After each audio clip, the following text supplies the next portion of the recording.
right to call out what he sees as global propaganda?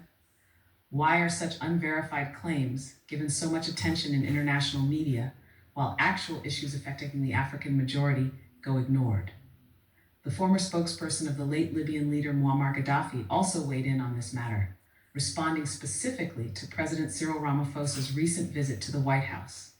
In a strongly worded statement, he accused President Trump of hypocrisy, stating that instead of seeking diplomatic balance, the U.S. leader continues to support systems rooted in injustice against native South Africans.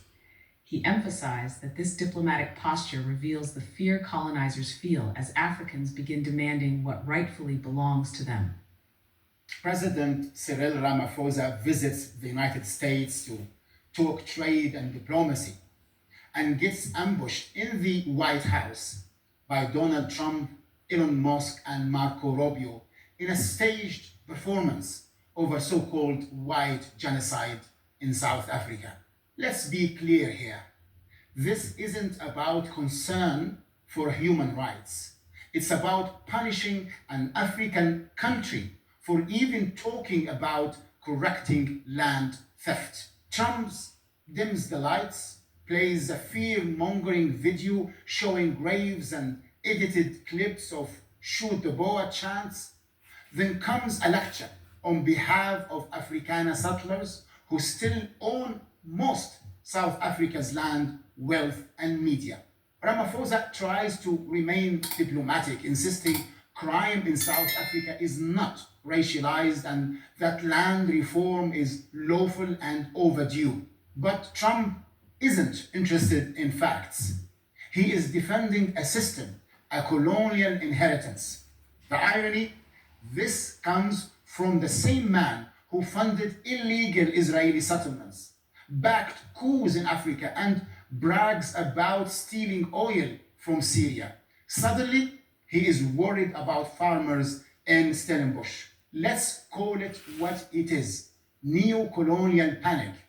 The West is terrified that African countries may finally start taking back what was stolen: land, minerals, and dignity. Trump's stunt is a warning. If you challenge white power in Africa and globally, we will retaliate. And retaliate they did. The US has now suspended some aid to South Africa, recalled its ambassador, and is offering refugee status to white South Africans only. This isn't humanitarianism, it's economic blackmail. It's the same playbook used against Zimbabwe, Libya, and every African nation that dared to say, "We are not your farm anymore." Ramaphosa brought golf legends and billionaires with him, hoping to talk investment. But Africa doesn't need more business deals with bullies. What we need is solidarity, land justice, a new economy, a new political order designed by Africans for Africans. Till then, these meetings will always be traps. So in this Africa Day week, let's remember, liberation is not polite. It won't come through begging at Western tables. It will come when Africa stands together politically, economically, militarily, and says we will reclaim what is ours. No permission, no apology.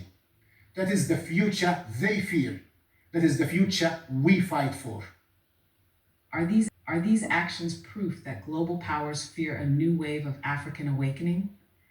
Is it finally time for African leaders to resist outdated dynamics and push back against political intimidation?